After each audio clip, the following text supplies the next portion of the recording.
Nii, Roosa Panteri sellised näpunäited, et sul see parem käsi saaks natukene mugavalt mängida.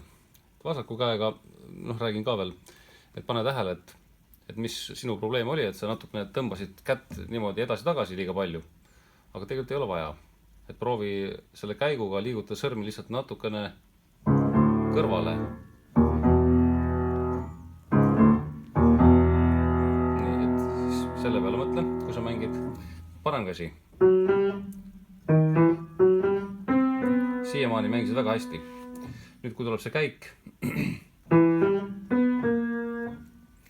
sa võid panna need sõrmed kõigepealt nende helide peale ja vaata, kuhu sinu sõrmed nagu langevad, et kui sa nüüd kõiki helisid vajutad.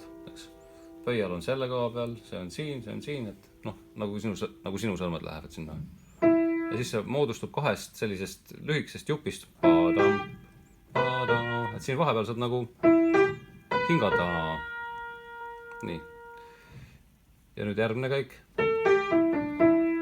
Et jällegi see fraas on ära, saad tõsta isegi käe soovi korral kõrvale ja panen jällegi sõrmed kõikide järgnevate nootide peale, mida on vaja.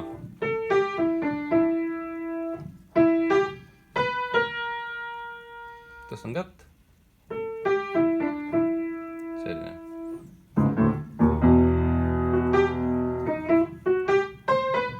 Siin sama lugu.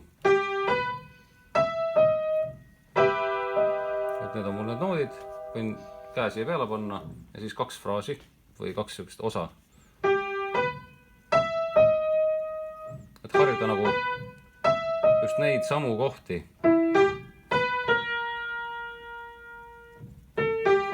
Seda ja siis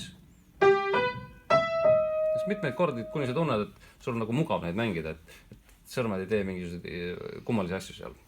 Ja siis tuleb lõppe. Samad asjad korduvad, eks, ja siis see viimane käik, vaatasime sõrmi, nende sõrmedega mängi seda käiku. 3. teine pöial, 3. teine pöial.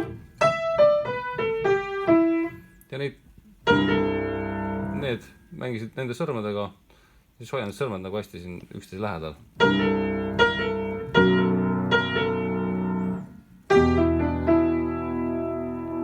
Igat seda uut juppi, mis selles loos tuleb, et saad alustada nagu uue sõrmega ja soovitavad, et siis paned need ülejäänud sõrmed ka sinna lähedusse, mida sul kohe vaja on.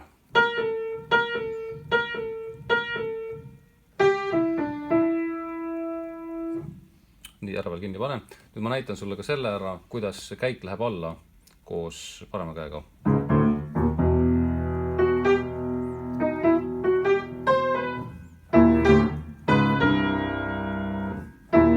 E-noodiga läheb kokku see mustast klahvidest bass, et see kõlab nagu hästi koledasti alguses.